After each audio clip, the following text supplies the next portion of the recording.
Hi everyone, my name is Tamika Smith. I am a health advocate. I am also a medical gaslighting survivor, endometriosis warrior, and lupus survivor. And today I want to talk about mental illness associated with chronic pain and chronic illnesses, of course, but I also want to bring attention and awareness to the effects of medical gaslighting. And if I stumble on my words, just let it be.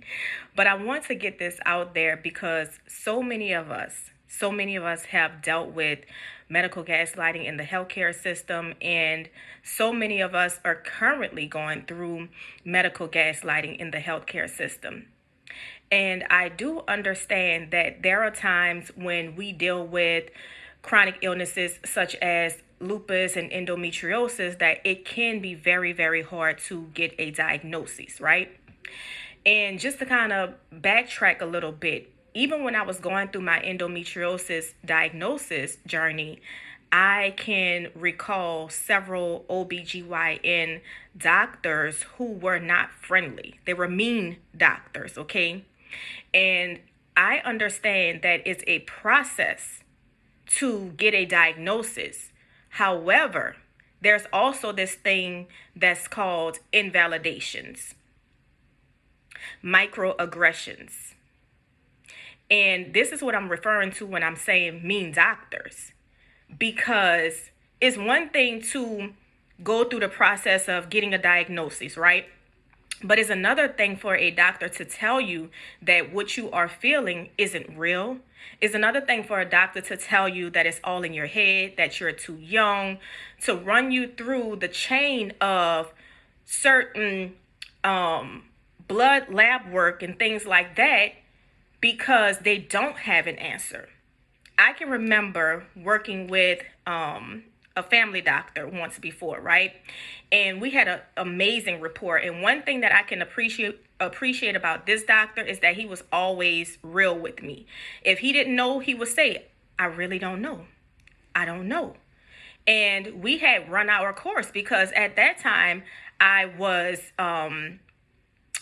what I didn't know and what he didn't know at the time is that some of my symptoms, I believe now, were related to endometriosis and some of them were related to lupus. But again, I hadn't had that diagnosis, neither diagnosis at the time. I had complaints here and there, joint pain, chronic headaches, feeling irritable, always tired, and it was somatic complaints like that, but we could not pinpoint what was going on because, again, when he did send me for the labs, they were negative. They were negative. They were normal, okay? And so we had run our course, and he told me that he was like, if you come back with these complaints again, I'm going to have to send you someplace else because he was a family doctor and I needed to see more of a specialist. And honestly, I kind of held back for a little while because I was so comfortable with him. I just didn't want to leave. I didn't want to leave working with him. He was like, no, I can still be your family doctor, but you need a specialty doctor, like a rheumatologist. You need to have, talk more with your OBGYN and things like that, right? So I was like, oh, okay, so I can still be here, but I need to go here. So that was understood. But I say all of that to say in my process of the endometriosis journey, for example, I was medically gaslit. Medically gaslit is when you're going to a doctor and you're expressing your concerns and the doctor is not validating it.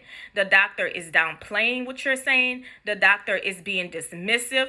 The doctor is posing biases on you. And that is a lot of what I dealt with during my entire journey.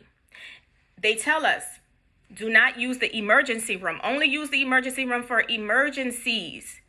But when you are an individual who's dealing with chronic pain and you have these feelings in your body that you really can't explain and people can't see because things are just going haywire in your body.